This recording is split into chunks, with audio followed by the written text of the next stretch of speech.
Foreclosures are up 36% year over year. And this is big. Like, this is a big problem for most wholesalers. And most people don't understand that this is probably one of the biggest opportunities in wholesaling real estate in 2026. I'm telling everybody right now, there is a massive wave of people being foreclosed on compared to last year. And a lot of people are like, oh my gosh, it's the end of the world. What's going on? Well, the honest truth here is there's more leads than ever before. There's more opportunities. There's more deals than ever before.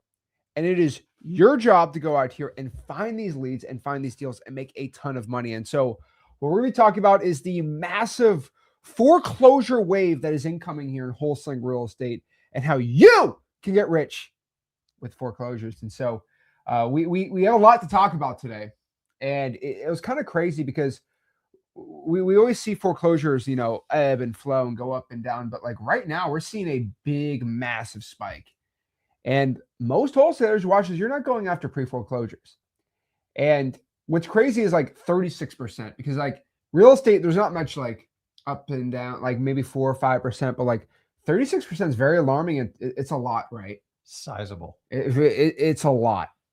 So let's go out here and share exactly what is going on in the entire real estate industry and how you can go out here, figure out what in the world's going on so you can go profit and make some money wholesaling real estate. So specifically what we're talking about today is this new really breakdown from Adam data right here, basically explaining what in the world is going on. And so as you see here, Adam data is probably one of the biggest data sources in the whole entire real estate industry. And they track pretty much everything. They track really all points of real estate data. They sell them to big third-party real estate software companies and wholesaling software companies and all that stuff. But hey, I'm not getting that right now.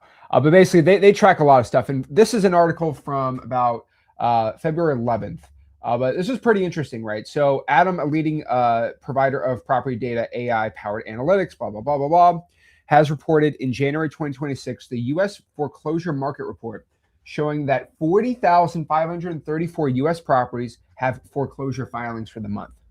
Default notices, scheduled auctions, and bank repos or repossessions are down 10% from a month ago, but up 32% from a year ago.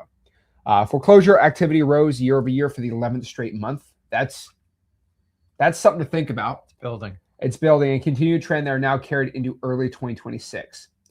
Foreclosure starts were up 26% from a year ago, while completed foreclosures are up nearly 59%. Think about that for a second. 59% of properties are being actually like physically foreclosed on. That is crazy. And so this is something that we're looking at. We're like, wow, like we could actually go out here and probably make some money off of this. I know that's how dare you say you're going to make some money out here, but like, I'm just being real with you guys. I have made a lot of money off of foreclosure filings, and you're doing a win-win, right? You're making, you're 30 grand, 30 grand, and you are helping a seller who potentially is going to get their credit destroyed.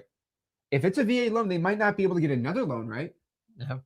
And they're going to get absolutely destroyed, and it might hurt them even renting a property. And so I always look at it as a win-win, right? Yeah, so if you guys got to be familiar with the consequence when you lose a property of foreclosure, not only obviously it destroys your credit. Number two, I'm going to be honest with you, like a lot of financial stuff you got to fill out. Even employers ask if you've ever been foreclosed on. It's very frowned upon in this society. It doesn't freak me out. But the reality is it's a 3-year hard no. You'll never get like financing or anything like that. And it can fester up to 10 years. Yeah. And you have to put it on an application and they have access to your data. You can never remove it. It is a permanent blemish. And a lot of people freak out. And keep in mind, the real negative effect upon losing your home and all the stress on that is, say you had a $200,000 mortgage, and maybe you put down 3%, which most of these are, and now the home's worth 170. That whatever 30, 40 grand difference, you get a 1099 for it, and you have to pay taxes on it. Yeah. So it's got a compounding effect. So the thing is, we need to help people that need to sell, and I love when people go, "Oh, you're preying on people in foreclosure." Well, who's going to help them? Who? The realtor can't help them, and they don't even understand what their options are. Oh, maybe a subject to guy or gal will come along, and you know how that's going to work out. These properties just need to be liquidated, but you guys got to make sure you sort through the properties that actually have a shot, because if they're completely upside down, I'm going to be honest with you, I'm not wasting my time on a short sale. They don't work in this market anymore. And number two, do you want to take over a failed payment that's too high, that has negative equity, that you can't even make sense of the cash flow, so you can go, oh, I got to create a financing deal? No. So we have to go through, we have to dig through them. And guys, there is a severe consequence if they do not fix this problem. And I hate to tell you this. You know what the number one objection when I deal with people in foreclosure is? What? The family's going to loan me money. Don't worry. Oh, and it's one of the, like, it never, by the way, it rarely happens. And if it does, you're going to actually regret it. So you got to give people their dignity to move on with their life. Usually it's the loan mod. I've always known. Oh, it's always the loan mod. It's always the loan mod, but 95% failure ratio. And by the way, on the loan mod, when you sign it and you screw it up, you basically give up a lot of your rights in the foreclosure. They actually have the ability to accelerate it. So it's a win-win for the bank when they do that. So we need to help these people out. I've met so many people over my 24 years that just, they didn't know what to do. And most of them talked to a realtor first, and the realtors couldn't even figure it out. So I get it. Some of you don't have the experience. Some of you do. The idea is you want to help the person out. It's not about, like, let me see if I can steal your house, which is so many people are doing that narrative. We're here to help because realtors aren't helping them. Families not helping them out. And we just need to find and make it work. Sometimes I will talk to them and go, listen, I would try to work a deal out with the bank because I just don't see how anybody else can make this work. Cash for keys or something like that. But guess what? The banks don't want it either. No. So we got to find a way to help these people out. Yeah. So again, what if you're like a complete beginner, like Zach? I just started real estate wholesaling like last week. What in the world are you talking about? So again, what we're talking about today is there is a massive opportunity right now for most wholesalers around the entire country where you can make a ton of money. So basically what this is foreclosures. Now, again, if you don't know what foreclosures are, and again, the reason I'm saying this really simple is because we got people from, Ghana, Ivory Coast, right? South Africa, we got people in Mongolia. They're like, what in the world's a foreclosure, right? And so if you're not from the United States or you're watching this wherever in the world, right? You might be 16 years old watching this, right? Trying to wholesale. When you don't pay your mortgage, right? So you get a loan to go buy a house. You don't pay that loan. The bank is going to foreclose on you and just take the property back. Mm-hmm. Then they do this with a court filing. So if you don't, so basically how it works again is, let's say, make me the bad guy. I always make you the bad guy. Yeah. So let's say you're the bank. I'm the guy who bought the house. Mm-hmm. I pay my first month. Cool, right? Thank you. And then month two, I say, you know what? I can't pay it. And then you just send a nasty letter. Yep. Month two, nothing happens. Yeah. And then after month two, it's usually, I didn't get a letter this month. I think it's a good deal. I think the bank forgot. Yeah. And then month three happens. They're like, final warning. And then they're like, they won't do anything. Chicken. And then month four, they go and hire a lawyer and they file what they call a lis pendens, which is Latin for something. I don't know. But it's Latin for basically going forward with something, right? Mm-hmm. And they're going forward with the lawsuit.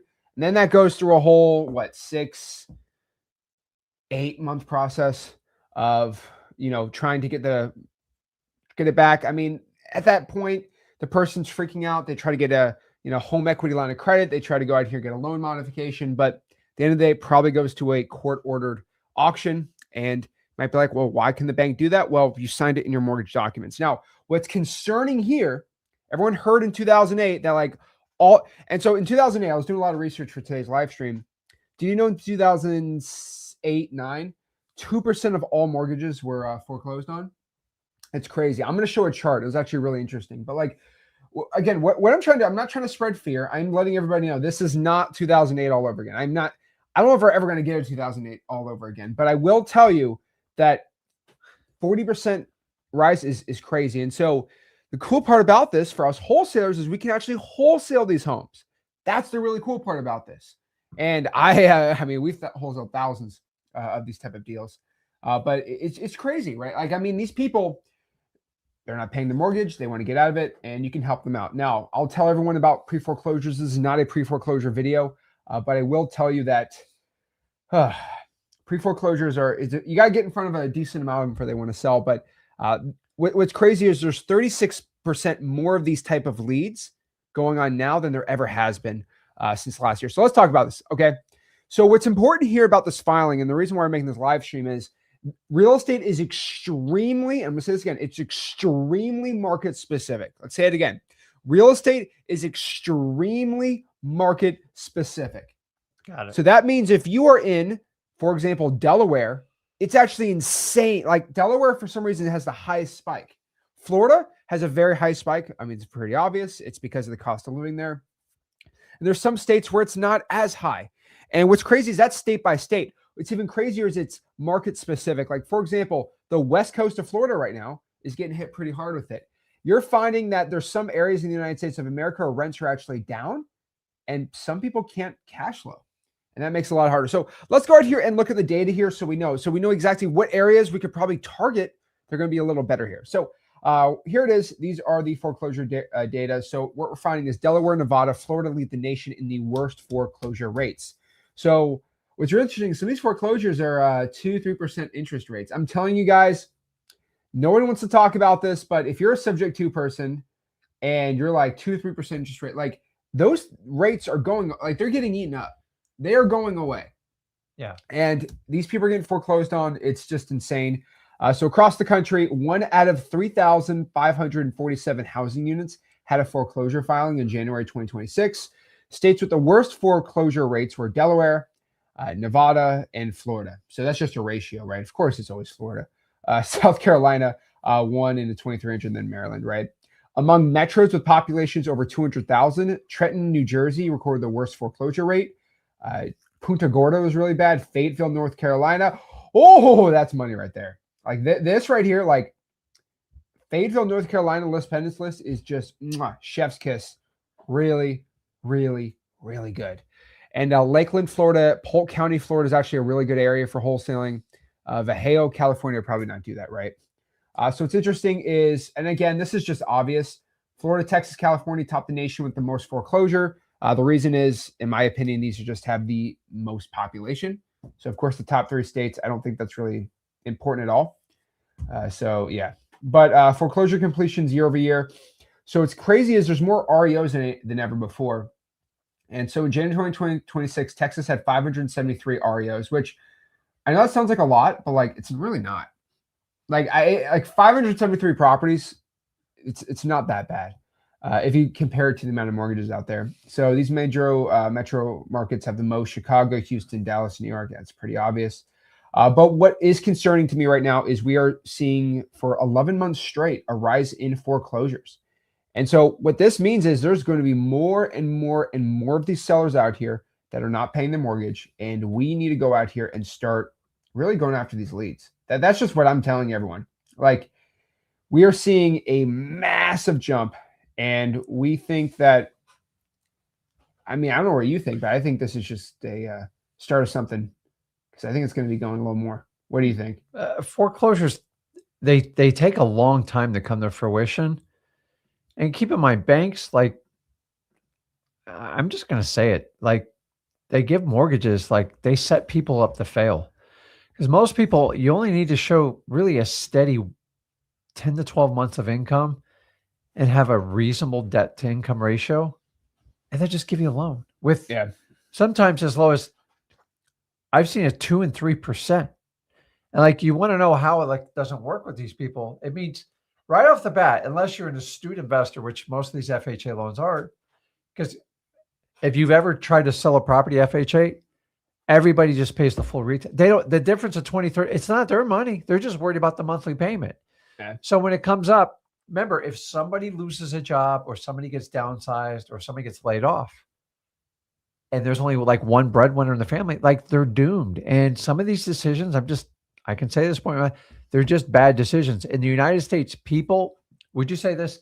People overspend in housing. To me, it's the worst of the worst. So it's like, I mean, the average home is, I think they said it's about 5 times the average salary in the United States. The trend before this was 2.5. So now we've doubled it, and people aren't making more money and they can't afford it. The real kicker to this, though, is, in my opinion, and this has always been true since I've been doing this 24 years, just look at the credit card debt chart. Yeah, let me pop it up. So we're approaching, I was 1.26 trillion. Like these numbers, like this is just borrowed money.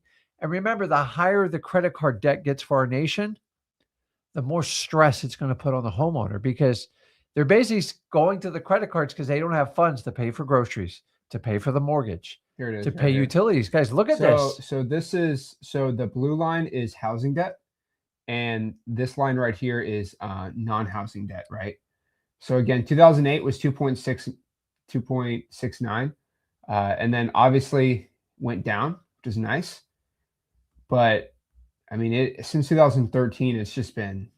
I mean, credit card debt, I believe it's going to approach 1.3 trillion, and it hasn't stopped in 3 years, and it just keeps going up. I mean, we were talking about this. Remember, there's no bailouts for it. Everybody has to pay it on their own, and the more this country owes, the more deep doo-doo a homeowner. Let me ask you this. I mean, there's a new concept with people my age, which I'm not going to mention these people, but like we're talking about, like we know legitimate like people in college and outside of college, like, and again, I know this is more common.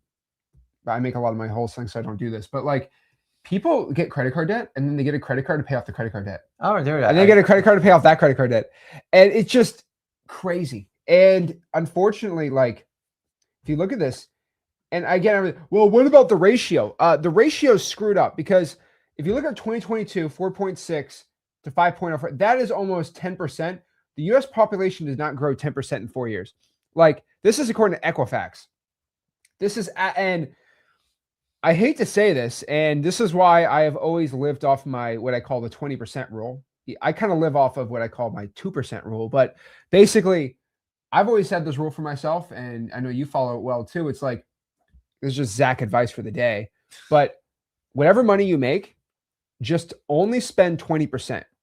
Now, when you're like starting out, right, you make 100K a year. That sounds impossible, but like when you start making real big boy money in wholesaling, it's actually kind of hard. Like for me, I used to have a 20% rule.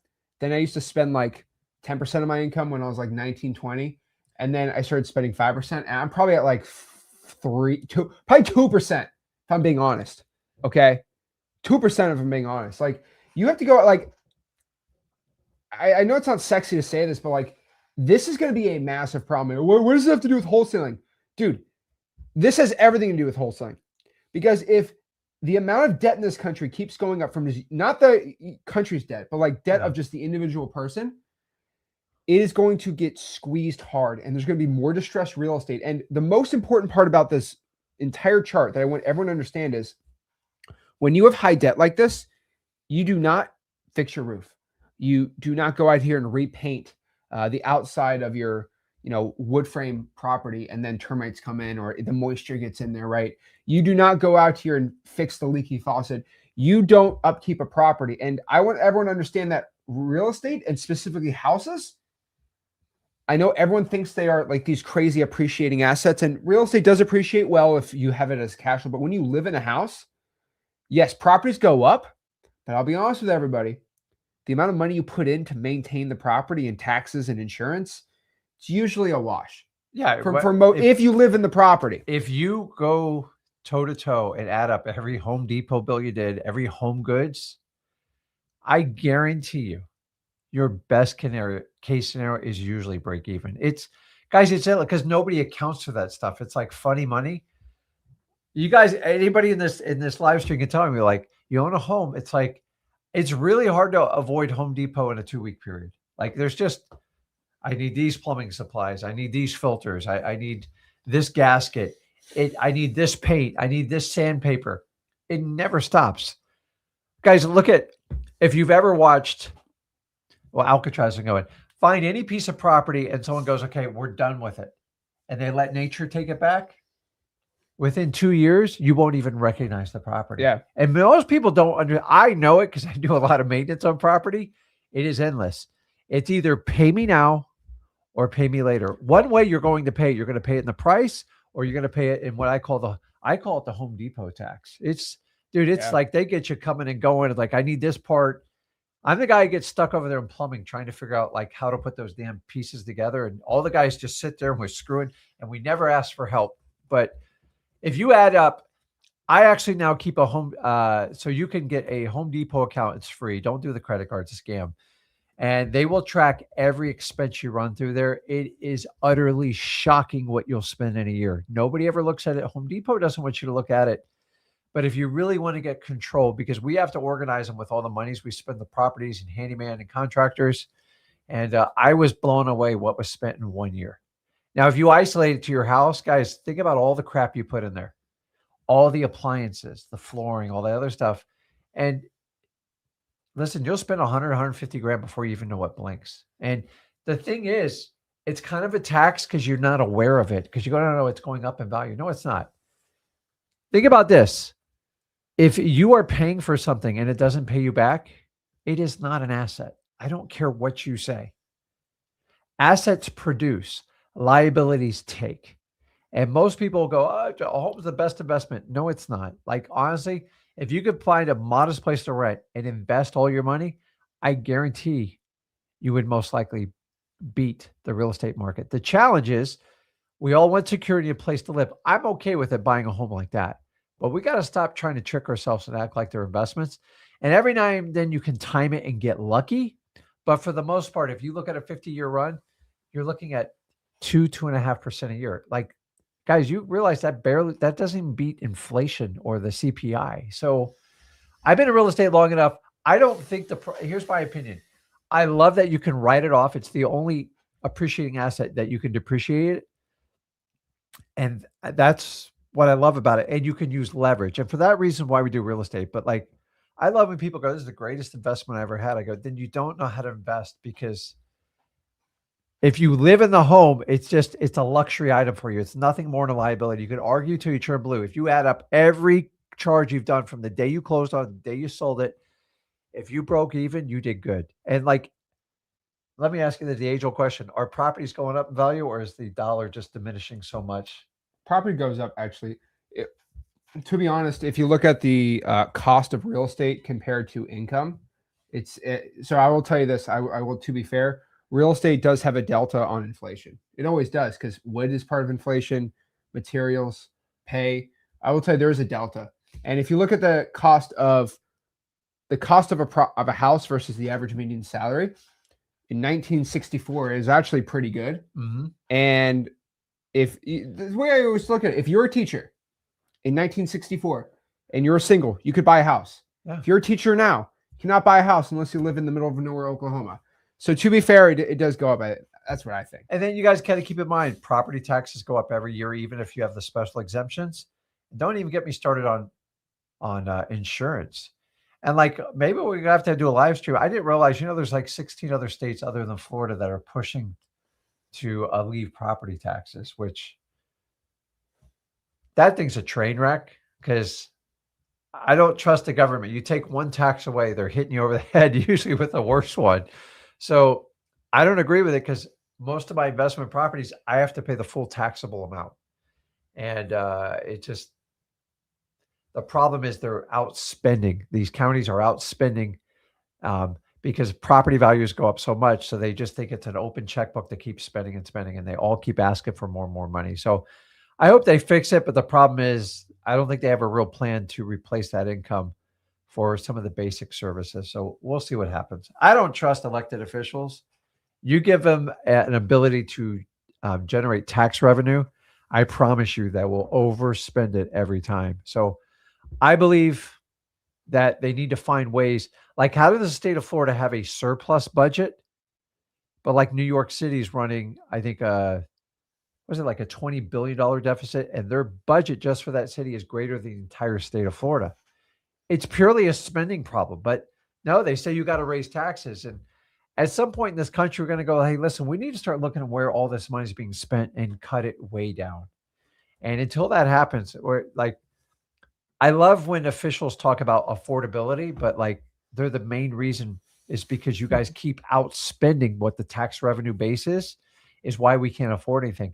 Property tax and insurance, is destroying the values of properties in America. Is because as these costs go up, the foreclosures, in my opinion, are going to get worse and worse because you're forced to do the insurance. You don't have a choice, or they stick it to you. And then the property tax, if I don't pay that, they take my home away. So when we talk about affordability, all our elected officials, they're the main problem with it because they're the ones who keep spending the revenue. For God's sakes, can somebody just go, can we just break even on cost at one year? That's all I ask. But instead, we're going to go up 10, 15% every year. And the problem is after 5, 6 years, it really hits the private consumer hard, and they got to make choices. And this is why a lot of the foreclosures are going on. So they kept talking about affordability, but they won't tackle the insurance companies, and they won't tackle the overspending in the counties across this entire country. And until you get those in the bud, we're always going to have a problem with affordability in housing. So, and by the way, guys, doing pad split does not fix the problem. In fact, it makes it worse because investors feel if they can generate more revenue, then they can tolerate a higher purchase price. So pad split is a temporary fix, but it actually adds fuel to the problem of affordability because as revenues go up on like a short-term thing like that, it means people will list their properties for higher, and dodo investors will pay more because I have a pad split pro forma projection, even though you're basically breaking every state law by doing it. But no, somebody told me I could do that. I go for it.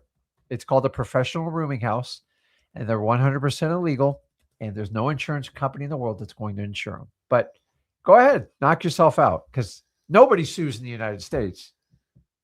There we go. So what I'm trying to explain to everyone is we have massive amounts of people foreclosing right now, and this is an opportunity.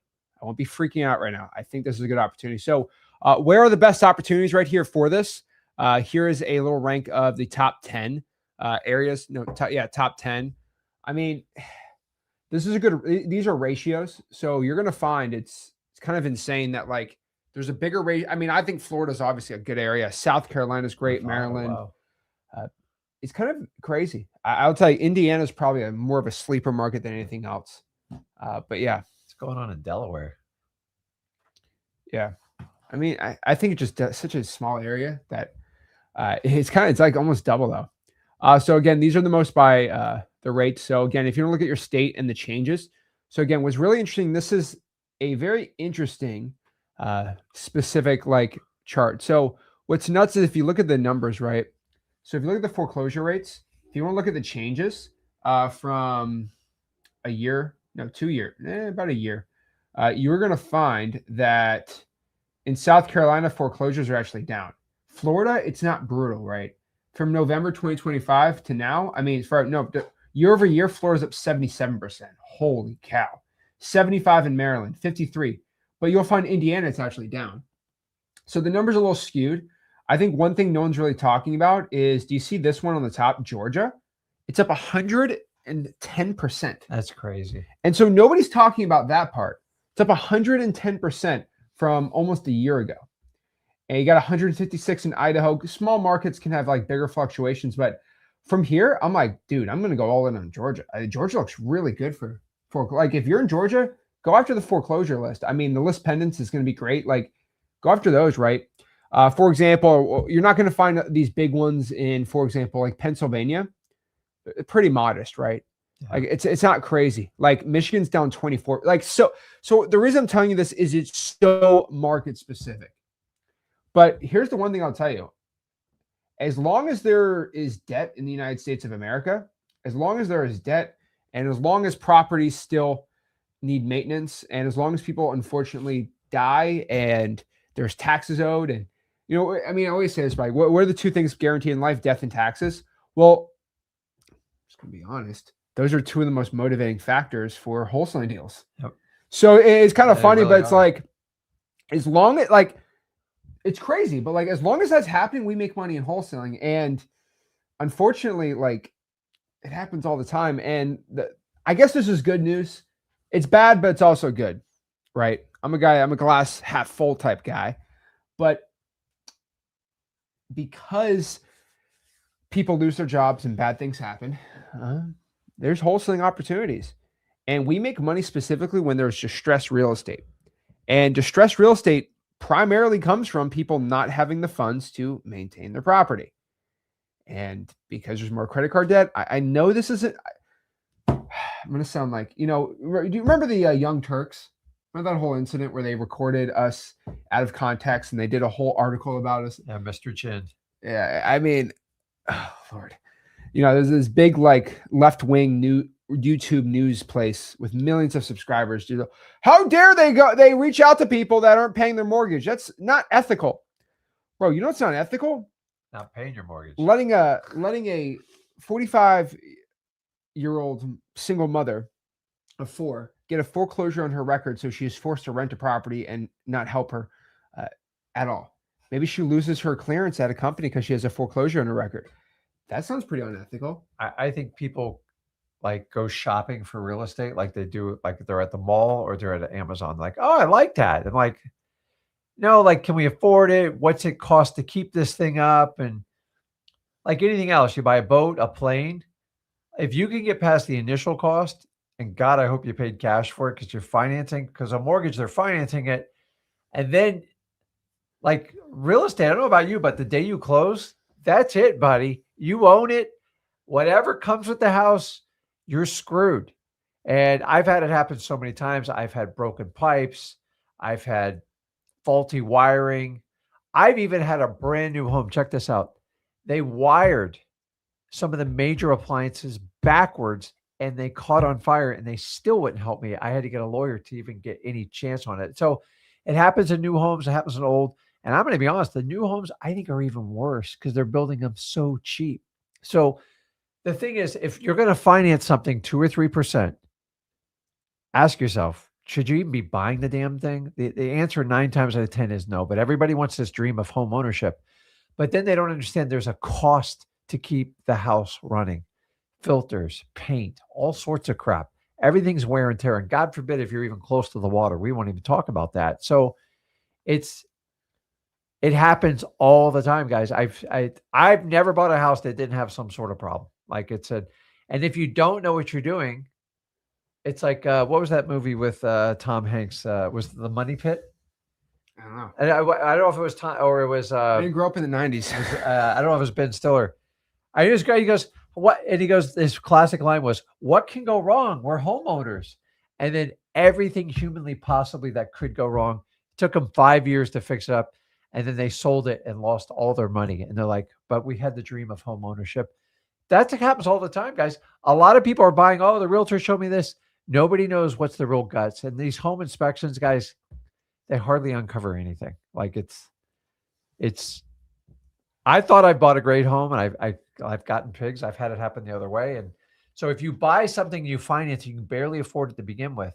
That's like buying a plane and go, okay, I've got $5 million to pay for the plane, but I don't have any more money past that. Well, the plane's going to cost you $400,000 or $500,000 a year just to keep in a hangar, keep it fuel, get a pilot on there. And a lot of people don't understand that because your pilot is going to be the contractors you hire, the plumbers, the electricians. And there's nothing worse than they go, ooh, that doesn't look good. So I will be fair though. It is still better to buy a home than to rent. That's just my opinion. For most people, all for some people's situation. So it depends. If I'm telling you, most people, it's probably better to, buy the house. But it's a personal choice. But like, if you're broke, you shouldn't be buying a house. I'm sorry. It's just you definitely shouldn't. Because you guys, if you have to put down even 5, it's like 10% to me would be like the bare minimum. Your closing cost, your escrow, it's got to be staggering. And God forbid if you get, so most of these properties in foreclosure have this PMI insurance. Yep. And so guys, I think if you put down less than 10%, you have to buy a separate policy that, ready for this, only benefits the bank and you're forced to. And we bend over backwards, sign 70 pages of paperwork going, I'll pay your insurance policy.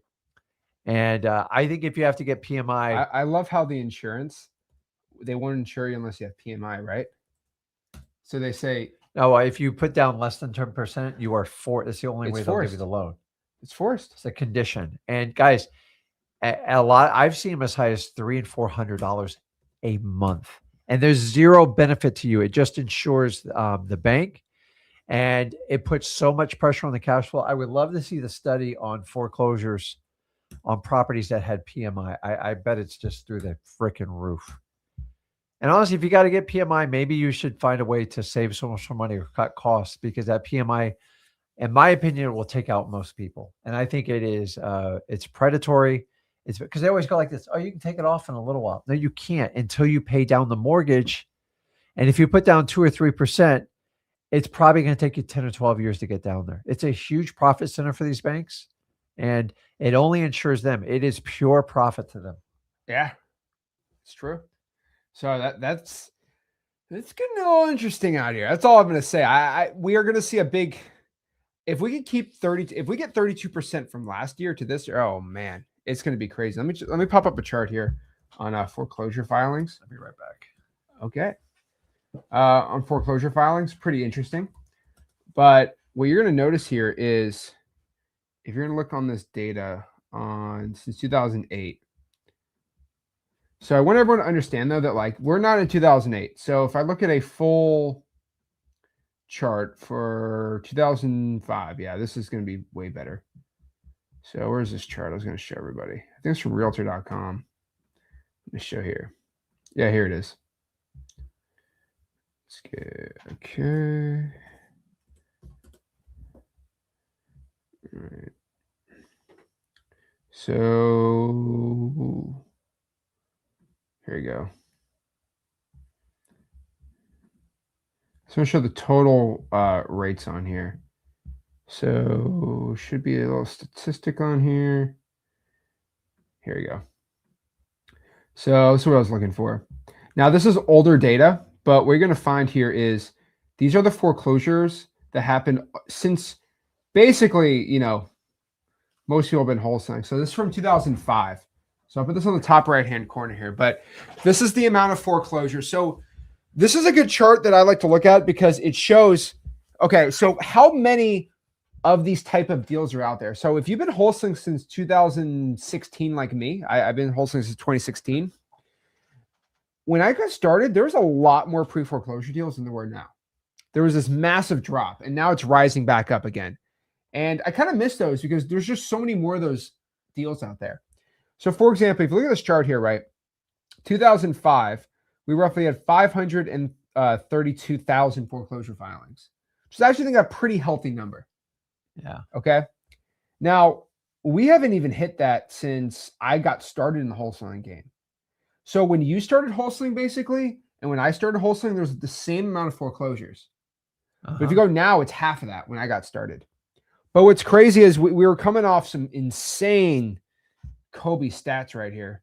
Like absolutely like Wilt Chamberlain number stats at Well, you know the root cause of that problem. They gave everybody and anybody a mortgage. Yeah. The bag boy at Publix or the supermarket owned 4 and 5 homes because everything was stated income. So they've really tightened it up, and that's why you're not going to get the giant boomerang effect like we had back in 2008 to 2011. But I look back at those numbers, it's like, it's insane. So I don't know if I'm proud or embarrassed. So the reason I'm telling you this is we just had this massive just crash, right? And then we had 214 was like the lowest. And no, 151 was the lowest, actually. That's actually insane stats right there in 2021, right? And then from there, just boom, boom, boom, boom. And so so we just hit 40,000 for January. So that is a running average about 480. Yeah. So we haven't touched 480 since pre-COVID numbers. So now we're getting back into pre-COVID numbers, basically pre-COVID foreclosures. Now, I have a sneaking suspicion it's probably going to blow past it. And this means we should really start hunkering down on these type of leads. Just telling you. This is important stuff. So the real question is, okay, like I get it. Like, okay, there's big motivation, a lot of stuff happening. Okay, cool, Zach. How do I make money? Well, specifically, you should go out here and reach out to these people who are not paying their mortgage. I've always said this. You've always said this. Yeah. But hopefully this shows how urgent this is because let's say, for example, last year, depends, like let's just do Georgia, for example. Let's do Georgia, right? You live in Macon, Georgia. Maybe you pulled a list of 100 pre-foreclosures in your area. So 100 list penances for the month. If you pull them now, there's probably 200 of them. There's double the amount of those type of government lists now than ever before. And what's really interesting is I have to go back in my data, but it'd be fascinating to figure out how many tax delinquencies there were year over year, code violations. It's probably the same exact thing. Probably crazy, right?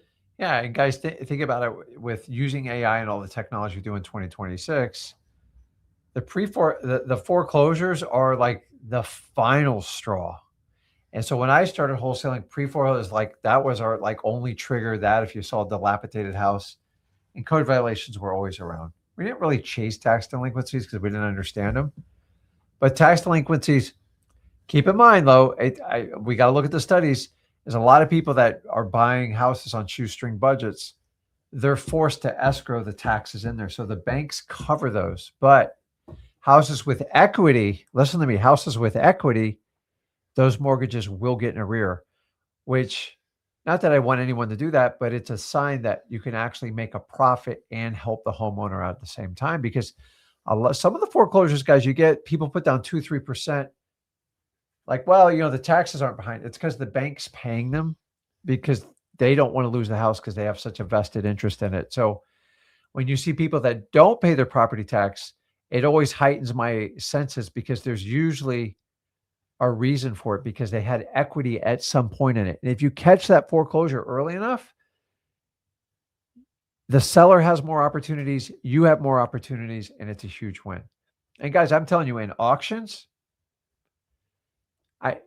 the last auction I attended was in 2005, and I believe a fight broke out. No, we went to an auction 20. No, I'm talking about courthouse auctions. Oh, yeah. I'm old enough to be around the day. Like it was almost like a jury. A group of investors sit in there, they would haggle out in the courtroom, and then whenever someone come in, it was all collusion. It was really corrupt. And they would just bid every property until you ran out of money. And then what they did is they shared in the cost or the expense. And I remember thinking, I go, why don't you just make it like an anonymous bidder? And now they do it online. The problem is now you're competing with people all over the world. If you guys think you can go to courthouse and buy foreclosed properties at an auction and get a deal, God bless you, because hedge funds, everyone else, they're going to buy them because it's just easy for them. And they're not going to get them cheap. They're just going to pay. They're going to pay close to a retail form. It's really bad, guys. I don't see anybody winning online courthouse auctions. And remember, you're just a number. You could be competing with somebody in China or like other parts of the entire world, Dubai. Like they don't care. They go out, buy $100 million in real estate, go find some distressed assets. They just go to the auctions. Our job is to get the houses before that, pre-foreclosure, and then bind those people and connect with them to actually make a profit. You actually provide a service. You help out the seller. You help out the buyer. That's what a wholesaler does. And they do it by being a marketing expert. No other way. At any point that I tell you to go out and buy a lead, you can make it work. It's a strategy you can use, but you're not going to get the best leads in the world doing that. And they won't have a huge profit because most of those people just want to sell and they need a cash buyer. Wholesalers need to go out and find problems, find a way to connect with them, and help the seller achieve what they want. If you can do that, you can make a ton of money in this business. If you can't, you're going to be nothing more than a cash buyer. We are never going to compete on price in wholesaling. We compete on helping the seller out and educating them. And that's what we do. And we do it with direction. We do it with enthusiasm. And at the end of the day, if I can help them out, I'm excited about it. If I can't help them out, I'll point them in a direction I can do it. Either way, the more people you talk to, the better off you're going to do in wholesaling. I agree. So the really crux of this entire thing is, okay, I get it. Like more people aren't paying their mortgage. I better be going after these leads. And I really think you should, because I don't think see, here's the cool part. There's a double the amount of pre-foreclosure sellers out there, but has the wholesaling industry doubled? No. So that means therefore,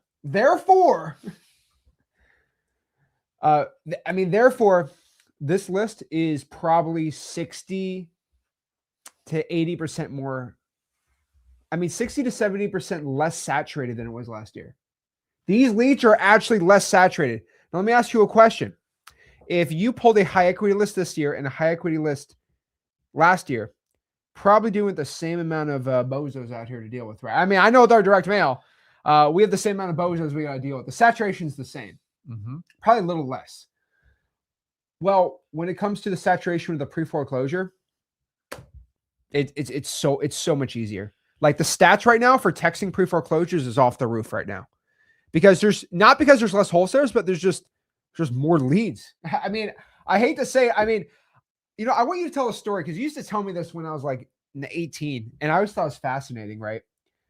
You were talking about in 2009, 2010 when you were wholesaling, right? Like everybody wanted to sell their house. I said, no way, because nobody wants to sell their house now. Guys, like everyone is wanting to sell. I can't even describe to you, like, you didn't even have to market back then. Or tell them about it. It just, everybody was so panicked with the economy and people were freaking out. And it was, I mean, the average days on market, it was like a year. It was like crazy numbers. Yeah. And if you had a we buy houses, anything, which we used to do back then, that's terrible. You got inundated, dude. Like, can you just take my home? They used take it. The problem was, you're like, okay, well, that's a great problem. I go, but all it is a shift. You had to get really creative in selling them, because when you have a ton of inventory, everybody can attack it. But okay, the problem is the buyers were sitting on the sideline. Yeah. And you had to have vision back then. It's easier said. Anybody can go back and analyze, but you guys are in it right now. So as you can look back at some of the stats we saw, 2008 to 2011, it's easy to call it after the fact. It's very hard while you're in right now, 2026, you're in one of those stats.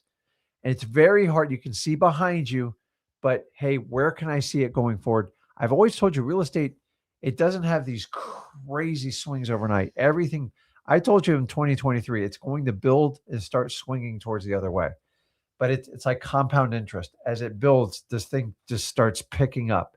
And after a while, it picks up huge momentum. Now, here's the good news is, other than that last run, we went back way back in 2008, there were forces outside of what normally work, because they eased the lending pressure so much that the mortgage industry got out of control. Yep. So I don't believe that's definitely not the case now. But the problem is, we do have an affordability issue, and people are starting to look at owning a home in the United States, like go over to Europe. It's like Canada's even worse. Canada's it's brutal, and it's a whole different system there. And it's affordability. I already told you the two biggest problems in affordability. It's property taxes and it's insurance, because these are just going at such a rate. Even if you made the houses cheap, I don't know how people could afford it in the long run. Yeah. And if you can't buy a house without it, and people don't want to take the risk, especially if you're spending $300,000, $400,000, $500,000 on a house, it's too big of a risk. Even myself, trust me, I would love to do away with insurance, but if I got walloped with a hurricane, it would hurt me bad. So we're all going to have to stick with insurance. There's no way around it. So how you reel it in, I have no idea. How these insurance companies even operates beyond me. They go 8-9 years without a storm, and all of a sudden, they're broke and they have no money. But hey, it's crazy. So again, the real question here is, what does this mean for us in wholesaling?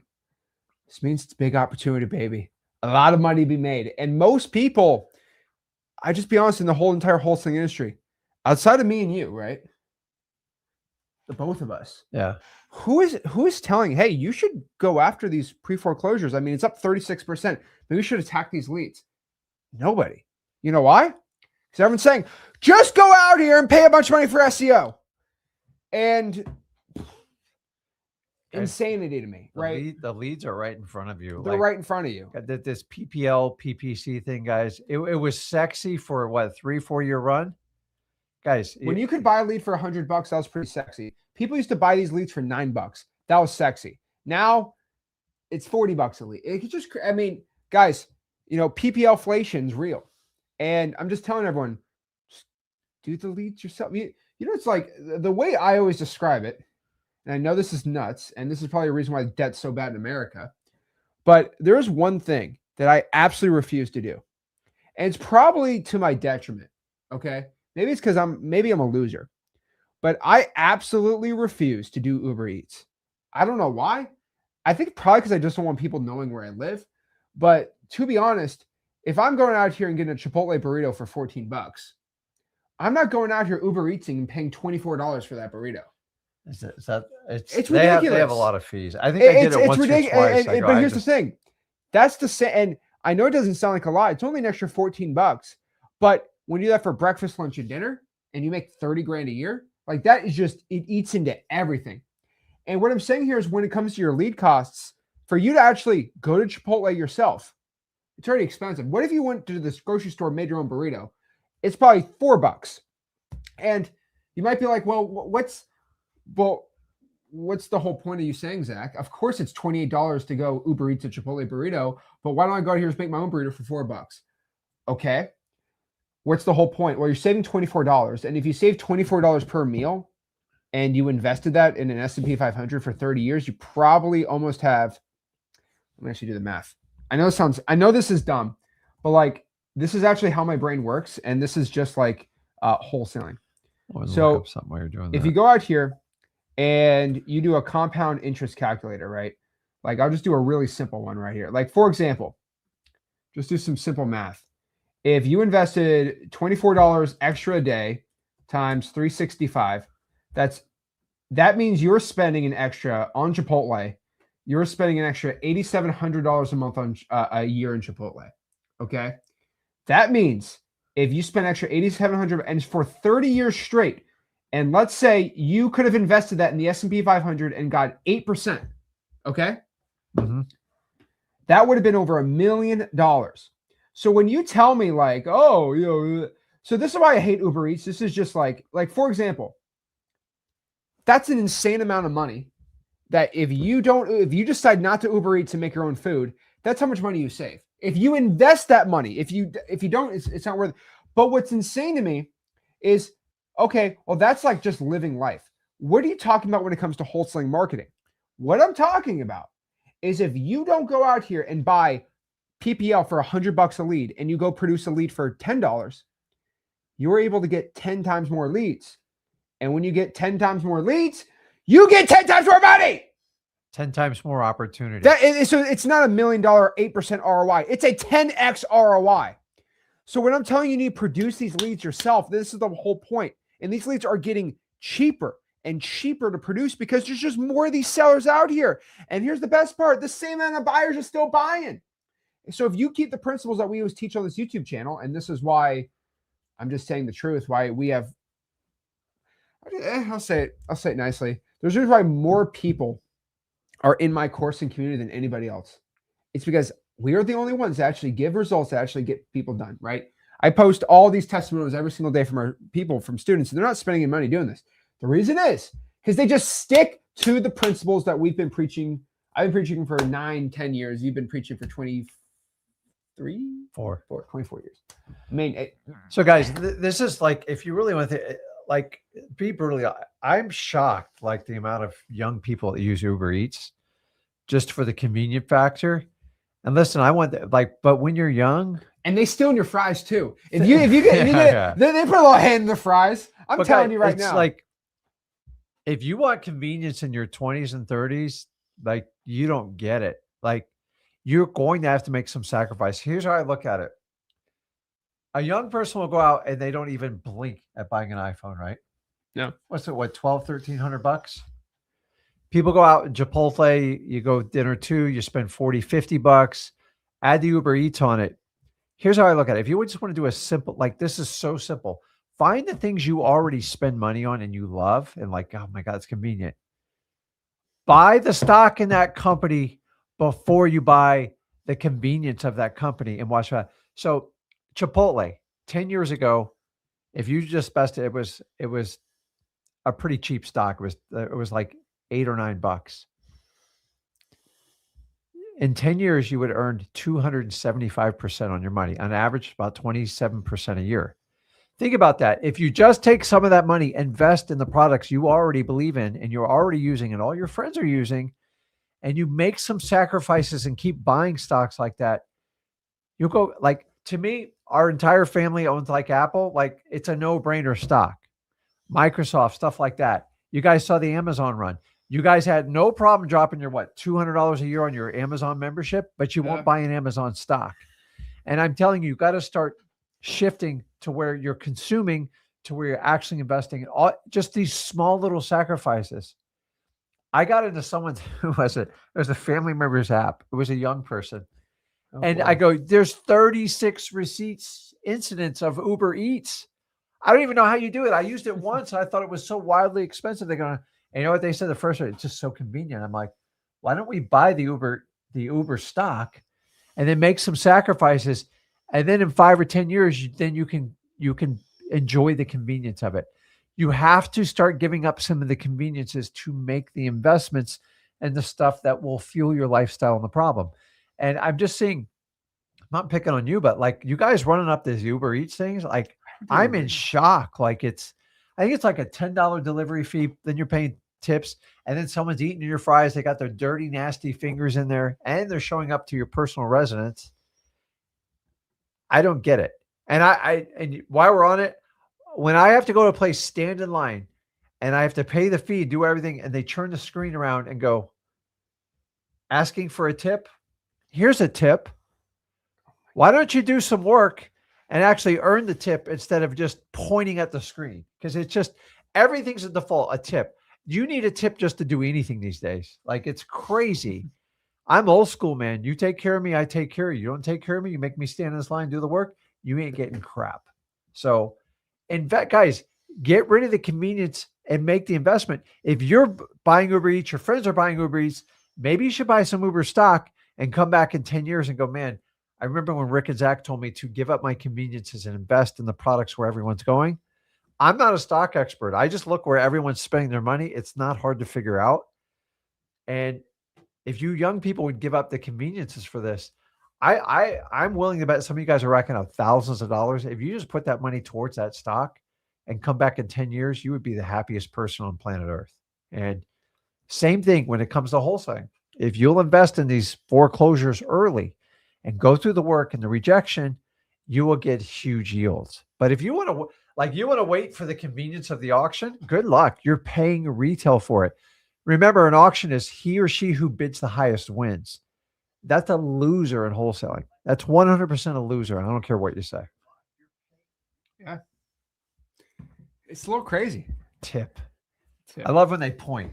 Like the $6 cup of coffee is not enough. You want a tip on top of it? Here's a tip. Oh my gosh. Put your hair in a tighter bun or a ponytail because it's falling in my cup. There we go. So basically, this means more distressed real estate means there is more money to be made. And that's the whole point. That's the whole point. And so again, one little chart I want to show people too is real estate's down almost half the market's real estate's down year over year, right? So if I look at year over year values, and I'm just going to do let's just do our county really quick. So I'll just I like to use Zillow because, like median prices and stuff can get a little misconstrued. It can be a little weird. So again, 4.2 year over year, St. Lucie County, Florida, right? Mm-hmm. Definitely interesting. Definitely something, right? I can go out here and look at the United States. And according to Zillow, United States is actually up, but it's like half is down, half is up, right? It gets a little weird. So I can go out here and look at the total chart of the United States. And it's very interesting what they find, right? They see real estate peaked 339, it went down, now it's up. And some areas where it's up, somewhere it's not, right? So for example, if I go to choose an area, let me choose on the map. No, it won't. So I go out here and I can just go back out here and look.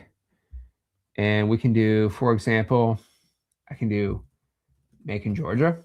And you can see on Macon, Georgia, it's down, right? 0.6. Mm-hmm. If I go out here and do Boise, Idaho, which I know is really bad, it's going to be, it's actually up. Why is it down? Oh, yeah, it hit a huge slump. It was at 514, then it dumped off. So now it's up. If I go out here and let's just do Sarasota, Florida, right? I was up to Sarasota, it's down 8%, right? So there's some areas, especially Florida, where it's really, really, really down. You can even do like Dallas. Let's do Dallas. And it's down like 4%, right? So like different areas are it's definitely very weird where things are at, but like you got to understand that real estate's very market specific. This means that you need to know your market pretty dang well. And if prices are falling, that's not inherently a bad thing for wholesaling real estate. I think a lot of people should understand that when prices go down, that means sellers are not like, my house is worth $1 million. Yeah. They And get a little more panicky, which is actually probably a good thing. well, here's one of the things too, is I've always noticed in real estate cycles when it comes to wholesaling is when prices are going up and like the realtors are like, oh yeah, I can list it. I'll get you top dollar, top dollar. At some point, there's a set of sellers that are on the market that they're going to get bad news because they're not going to get top dollar. They're going to keep getting chopped down. More competitions, more listings, less pricings. And the realtors start saying, you're going to have to be more realistic. And all of a sudden, they find that medium, what the market says, go, okay, this is what it'll sell for in a reasonable amount of time. But then you got all these people that overlisted their house, which we're seeing a ton in Florida and all over the United States. Those people, they're tired. Their properties have been beaten up. They're getting ridiculous offers, and they're not sure what to do because they've tainted their The problem with retail, if you throw it out on the market and you can't sell it in a reasonable amount of time, what do you think about a property that's been on the market 6 months? What do we think?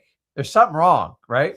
It's either the price or the condition of the property. And what do realtors think? They're like, I'm not going to waste my time even showing that property because that seller's crazy. They are. Or the property's in such bad shape and the seller's crazy. That's what we call a rotting listing. So you have those that are falling there. You have the new ones that are really making an effort to sell it at market price. And then here comes 2026. Hey, Mr. Realtor, I want to list my property. Can I get top dollar? And they go, hold on, son, listen to me. Yeah. You're going to have to be realistic on this listing because I'm not wasting my time. I have 6 listings that haven't moved. And here's the numbers. If this freaks you out, don't list it with me. Oh. And then you go to the next realtor. They go, oh, wait a minute. We're going to have to price this thing aggressively. And once that word keeps getting out, which is now being delivered, you are in it. So the problem is you see all these stats and charts. It's very hard to see where you are right now. It's like being in fog. And you're going to have to make some educated guesses. And now sellers are starting to get their first consistent negative news. Not only are they getting from the marketplace, from the news, they're also getting it from realtors. Because me and him work with a lot of realtors. They're like even telling our property, don't like give us pie in the sky stuff because we're wasting a lot of time and money, a lot of money marketing these properties. So now stuff's coming on the market. I think they're now trying to set market price. So everything before that, they're going to have to reset their parameters, their boundaries, what they think they're going to sell it. And the good news is all properties going forward are going to have that ceiling placed on them by the realtors. And they're going to know they can't, because guys, for the last I'm going to tell you the last 10 years, sellers have pretty much gotten whatever they want on the market. Yeah, whatever they want. And that's not normal, guys. That's not normal. So I believe we're going to go through these light little ebb and flows. I don't think it's going to be like radical, but the more inventory, the more opportunity for me. I believe the negative news is now getting out and people actually have to go, oh, crap. We've seen reductions like even on the high end, $700,000-$800,000. Like they swung the bat so high. And now the reality of the market setting, people are very conservative how they're buying because they're worried about the economy. They're worrying about global events and they all want to wait till that magic interest rate drops. And guys, this is like an amazing opportunity, but a lot of people are making payments on their mortgages and they're all going to wind up in some sort of foreclosure crisis. And it's not going to go away. And by the way, most people in foreclosure, there's only one, the most predominant message they get is they just bury their head in the sand. They're like, I'm just going to pretend like it's not happening. It's going to happen. You all know those people that just bury their head in the sand, no matter what is in the family. I'm like, no, I'm not losing the house. The house is fine. I'm like, okay. Like I'm always in shock. I'm like, yeah. And like they have a distorted reality. And I'm like, you are on a docket. Like, and I don't tell them it because you can't, because they get super insulted. But I'm like, okay, you got it under control. And we see it time and time again. Until people physically get kicked out, they feel like they have it under control. I can't live like that, but there is a percentage of society that's doing that. And our job is, as I would tell you, we have to help sellers get out of their own way. Because if you got kids in a school district, we can minimize this. We can actually get you some money to walk away. Keep your kids in the school. Try to keep your kids in this area and find you something affordable, a temporary rent till you can get things back together. That's how a proper person plans. But the people who bury their head in the sand, they're brutal, guys. They're the ones that go, no, I got it under control. And they call you 2 days before the auction. They go, Rick, I'll take your offer. I'm like, no. And the sooner you catch them, the better off you are. Yeah, I agree. I mean, guys, you got to remember falling prices are actually good. So again, here's how we do it. How do you attack pre-foreclosures? Number one, text blast. I don't know how else to say this. Text blast your motivated sellers. I don't know why people are so scared of text blasting. I heard people say, oh, the A2P. Bro, if you go to xleads.com, our team will literally do the A2P for you. You know what? For text blasting, I will tell you next week something. So if you're really into text blasting, something big's dropping next week. I'm not going to say it. Something kind of cool is happening. Right? Yeah. I said one of the biggest updates XLeads ever has is actually dropping next week. Yeah. But we're not calling it version 5. We're not calling version. We're just going to drop it. Mic drop. And I don't want to get into it. I'm just excited for it. Is it big? It's huge. It's huge. It's huge. Huge. But yeah. So again, if you're not text blasting sellers, I think you're massively mistaken. With the cost of text blasting so stupid low with XLeads, it's one. Again, there's the other wholesaling like text blasting softwares. You're like 5 cents. So if you're going to go out here and text blast, let's say 1,000 pre-foreclosures, it would cost you roughly $50. XLeads, it costs you $10. I mean, that's insane. So again, I would 100% SMS text blast pre-foreclosures. Not a lot of them. You pull the list, you organize the data, you import inside of XLeads, and you export it, tag it texting, boom, you start texting these people. But something big's dropping next week. If you're already XLeads user, it's already going to be upgraded. You're good. Number 2, sticky notes.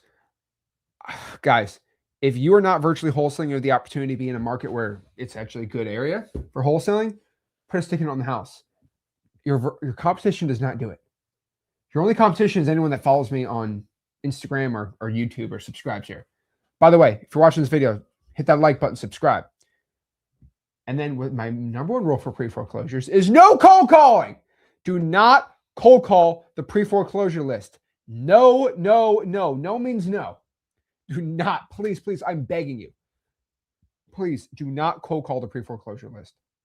It is a bad list. I know there's more pre-foreclosures out there, but still it's not a good idea to call these people because the banks, the loan servicing, they just get a ton of calls and they just don't answer their phone.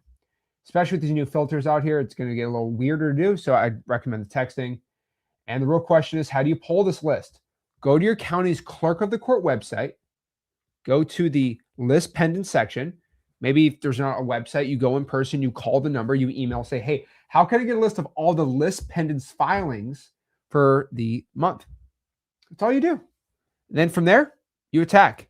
Now, what's my pre-foreclosure script? My pre-foreclosure script is simple. You not call these people up and say, hey, Rick, sorry you're not paying your mortgage. Let me buy that house from you. Yeah. No, you say, hey, is this Rick? Yeah. Hey, this is actually just seeing if you're interested in selling your property and looking to buy properties in there. You know what? I might be needing to sell my property. Oh, really? Huh? You don't want to embarrass people. Like it's like you all know that one dog trainer, you know, when you have like a puppy or something and it makes a mess in your house, and they tell you to take the dog's face down there and rub it in there just so it'll never do it. You can't. I don't think that really works. And but that's what you're doing as a seller, because when I used to door knock. God, this is embarrassing. In 2003, I would door knock pre-foreclosures. And it's like, I can't help but notice the pending problem on your property. And they're like, what? It was like a challenge. I'm like, it's such a bad, I told the guy, can we come up with a better script? Because I'm getting my ass kicked out there. He goes, no, it works. I'm like, and I was like a soldier. I kept doing it. And I eventually adapted it. I'm like, and I've learned people don't want to be embarrassed by people they don't. It's bad enough with family. But when someone calls you out and they don't even know you, it is reaction mode. You're never going to exchange information and they're never going to trust you. So starting out any type of conversation, I don't care if it's wholesaling, whatever you do, starting out publicly embarrassing them is the worst technique you can possibly do. I still got deals doing it, but it was very stressful on me. And I think it was even more stressful on the seller. So just understand that your job's not to tell them they have a problem. No. Your job's to pull it out of them. Because when people can admit their problem, they'll work with you in it. When you all have that family member that tells you everything you do wrong, you know what I'm talking about, right? It's like ridiculous. I always say, if you want to change someone's life, show them, don't tell them, because telling just gets numb after a while. And all your kids out there, when you guys have young ones, they watch what you do much more than what you say. Don't drink. I just drink on the weekends. I'm good to go. And like, don't do this. Don't smoke. And like, we do the complete opposite. Hey, you need to be safe and secure. I'm like, we never see you guys. All you guys do is work. Is that really safety and security? So just understanding your job's not to publicly call people out in foreclosure. It's embarrassing for most people. By the way, I used to, I'll attribute this. I bought an old, it was a UPS or an FPL truck. Oh yeah. And I wrapped it like we buy houses, close fast, foreclosure, everything. It was one of the worst ideas I ever did. It was purely for my ego. And when I pulled up into that, I killed my ability to get a deal. They're like, can you get that thing out of my driveway? It is terrible. That was bad. And my daughter still has PTSD from me driving her to school and that. She's like, Dad, around the corner. And I'm just telling you, like, yeah, I learned quickly, people don't want to put their crap out there with the neighbors. So when you pull up in these, if you have a We Buy Houses and you have one of those magnetic stickers, take it off when you go inside because they get embarrassed. I agree. So guys, if you want to go out here and start text blasting pre-foreclosure sellers, go to xleads.com. Data's right there. But I also want to explain it with xleads and any other wholesaling software. Do not pull the pre-foreclosure list inside the software. The reason I say this is xleads gets the same pre-foreclosure data from, there's one massive company, I'm not going to name them, who is confirmed that gives the data to most wholesaling software companies. And they're usually on average 2 to 3 weeks old. What I would probably prefer is you pull it straight from the source so you get in front of 2 weeks in front of everybody else.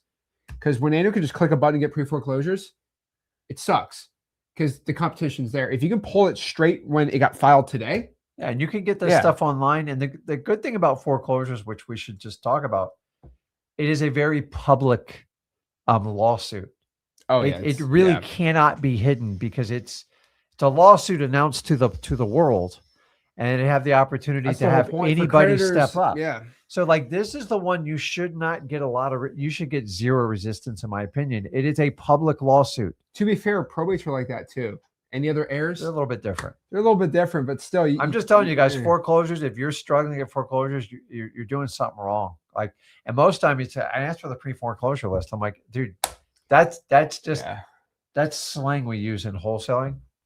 You're actually looking for the foreclosures, list pendants, and God forbid if you can get notice of default, that's the precursor to all this stuff happening. So I'm just telling you, it's public. It's a lawsuit. It has to be announced. It cannot be hidden. The way the law is written, it has to be public. So this one, I don't want to hear about your issues getting the foreclosure list. Now, I'll give you the one negative about it. The drama is through the roof. Oh yeah. The drama is exhausting. And this is the part you're just like, oh my God, and you want to help people out. But listen, some people wind up in foreclosure by accident. Don't get me wrong. Like, people hit hard times, but a lot of times it's just self-inflicted. I'm like, and here's the one symptom you'll see on anybody foreclosure. If you go to try to call them at some point, more than half of them, I'd say 60 to 70%, their voicemail's full. Yeah. And by the way, a full voicemail makes me lick my chops in wholesaling, because if you can't even filter out the messages in your phone, sitting in a chair almost while you're sleeping, I can't imagine how difficult your life. Like, it's just true. Like, guys, tell me if I'm right or wrong. A full voicemail means you were so busy you could not hit the delete button. Yeah. And remember, nobody else can get a hold of them either. So I get excited about that. And it usually means, I'm not judging, I'm just saying they're usually overwhelmed with life and something has to be resolved. And usually the real estate being the biggest financial asset they've ever owned, or liability, depending on how you look at it, that's where they need the most help. And that's where we help people help themselves get out of their own way. How many times I go into a house, they go, no, I'm fine. I'm like, there's an extension cord running from your neighbor's house and there's a hole. And like, your daughter's sweating. She's only 8 years old. Like, this isn't going to get any better. Yikes. I go, can I offer you some help? And I just do simple things. Like, can I get you like a cold glass of water? Can we Yeah. do something? Because this is not normal. I don't tell them it's not normal. I'm like, but we have solutions for this. So I'm just saying, you got to help. Some people don't know what they're in until like they're so knee deep in it. And it's okay for people to have help. You have to be a huge empath to do wholesaling. When it comes to foreclosure, guys, I've seen some of the absolute most saddest cases in the world. And I lose it when the animals get involved. I ain't going to lie to you. Oh, yeah. Like when they stop feeding the dog and stuff, I'm like, guys, we need help. Yeah. And so always rescue the animal first and the people second. Exactly. So guys, go after these foreclosures, these pre-foreclosure lists, get from straight from the county, get it skip traced. If you have no money, True People Search, cyber background checks, go from there. I mean, I'm getting a lot of questions too, Zach. Can you teach us how to pull these lists? Bro, you gotta go. Chris, dude, I'm not even joking. If I went out here and I shared my screen and I showed you how to pull these lists right now, guess what's gonna happen? YouTube's gonna take the video down because of their privacy policy. God forbid we share something. So by the way, I literally have to make a course in a community that's not on the big tube where I can actually show it without getting the video getting taken down. That's why you have to go to freewholesaling.com. Chris, bro, you need to go to freewholesaling.com. You gotta go to freewholesaling.com. Freewholesaling.com, bro. It's all in there. I screen share it. I have it on a big screen. These are videos that are never, ever going to see the light of day on YouTube. Chris, you need to go right there. And keep in mind, there's over 3,300 counties in this country. No two are alike. It's absolutely insanity. And I feel your frustrations on it, but like I'd have to do 3,300 trainings and we actually help out as much as we can. And it just constantly changes. So it's hard to keep up with. There we go. Does Xleads have a 7-day free trial? No, it does not. If you're expecting next week, I go, oh, there's a 7-day free trial to Xleads. You're so wrong. You are so wrong. That is not going to happen, right? Correct. Ain't going to happen. So let's see here. What if I'm getting the list from a title company? I'm going to be very, very, very careful what I say here, but I want you, that list you're getting from a title company, I want you to compare that to a list of any other wholesaling software and tell me if the lists are very similar. And then compare that list to the actual list penances pulled. You're going to find that they are usually outdated compared to the actual list penance filings. That's all I'm going to say. Yeah, if it's too easy. The two lists that are most valuable from a title company is they do usually get special access to probate deals. And I've cut deals with them. Well, because they can sometimes pay, they get lawyer access. And if they're provided to you, the pre-foreclosures, I don't think they're using lawyer access for the pre-foreclosures. And then, just their wealth of cash buyers, like they have an endless list. And they also work with probate attorneys that actually get stuff done. So that's where I find the most value. And it's not a bad idea to pull a list from the title company. I found more and more title companies trying to induce investors in by providing lists and stuff like that. It's not a bad idea. You might want to find out where they're getting their data from. I agree. So guys, I'm telling you right now, do not be pulling it from your title company. Get straight from the source. Shout to Mark. Mark's the guy. Oh yeah. But all right, let's see here. It's like telling someone that their armpit smells in public. It's true. Listen, that doesn't go well in private either. Hey, John, saw your dad died. Can I buy his house? Like that's just, I don't know who thought that's a good idea. It's a terrible idea. Awful. Well, that's like calling off the obituaries. I commend you for the aggressiveness, but the stupidity on top of it too. Think about anyone, like an obituary is usually posted within 48 hours. Hey, listen, I know your husband died, but I can't help but notice you probably need to get rid of that house. It's just like, I don't know how you think you're going to do business doing that. And I've told people, I go, you got to use some common sense in this stuff. People are like, when do I wait for the probates? You don't wait. That's usually they file the paperwork saying they're ready. So it's instant. That's it. So foreclosures always sooner than later. The sooner you can catch it, the more options you can give them. There we go. Let's see here. I hope the lady on the roof is chilling today. Do you know about the roof lady? No. Me and Max are calling on Tuesday, right? And this lady is so obsessed. So look, this lady had a 15-year-old roof. This was Max's call. Yeah. Before I put a roof on it, before anything else, it probably needs an HVAC unit too. You So don't need the roof. Don't mess with my beautiful roof. Okay, I won't put a roof on it. Pull it up. Look at the roof. The roof is the prettiest thing in this neighborhood. It costs a lot of money. Yeah. Well, I saved money there. So long story short is, I won't touch that roof because it is the prettiest roof. You can, but I'm sorry if you do. You don't know what you're doing. Not to be rude. No. No, you're right. I'm known as the roof killer. You're right. No, you are. You're right. You are right, man. I will not touch that roof. So anyways, I'm looking at that lady. That lady loves her 15-year-old roof. That's crazy, man. She will not let anyone touch that roof. Don't touch that roof. Don't touch sellers it. are crazy. Yeah, I mean, I trust me. I've had a lot of sellers I've talked to. I've never heard of a seller. Just they will die for that roof. They'll do anything for it. I've never heard that. Oh yeah, isn't that crazy? The roof's fine. I go, it's been 30 years. Don't touch my roof. She wants to sell the house, but she does not. She'll not sell the house to someone. I've been told though, like I'm not joking. I've had sellers tell me, "I'll sell you this house, but you cannot sell it to a Mexican." I said, "Why?" Oh, They're like, "You can't sell it to a Mexican." I said, "Okay, I'm going to sell it to a Guatemalan then." Like, I'm sure. Like, I legit have had sellers tell me this, and I always play the Trump. I always play the my Trump card. It's like, okay, don't sell it to a Jamaican. Okay, I'll sell it to a Haitian. Like, you want to play this game? We can get very technical. Listen, I've had people exhume animals from the backyard. Yep. And I've had people like make me bury sacrilegious items to the house, to a dozen. I've had people bless them with rabbis, priests. I've had what's the one with the scents that go around? They get the feng shui. What do they call it? They knock the something out of the house, like there's people that go around and like I go, listen, if that's what we got to do, we'll do it. I forget, it's the somebody knows, it's like the essence of the house. There's a name for it. It's gosh dang it, it's so there's people that go around and they're hired to do this, and that's a real deal right there, dude. Like I was telling you, used to do the St. Joseph statue. Yeah. Right? So like superstitions do come in, but like when you find out, like sometimes if it's minor, guys, I just go with it. I go, absolutely, I'll be happy to do that for you. And other times I got to look it up.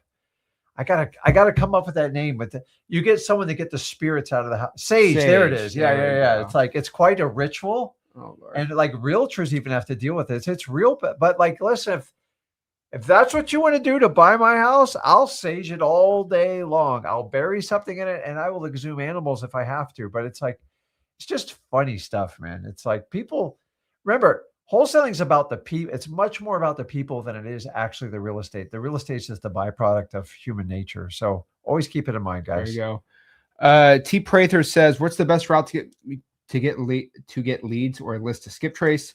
Go to freewholesaling.com for your government data. Teach you how to do it. I have a whole list there. I literally have a whole spreadsheet of all of America. And then to skip trace it, I would go to xleads.com for it and just get ready for next week for xleads. If you're an xleads user, get ready for next week. You're going to love it. It's going to be a big deal. It's going to be a big deal. So guys, got any advice from this video? Do me a favor, like always. Smash that like button, subscribe, and I'll see you soon. This is Zach Ginn signing out. Rick Ginn signing out.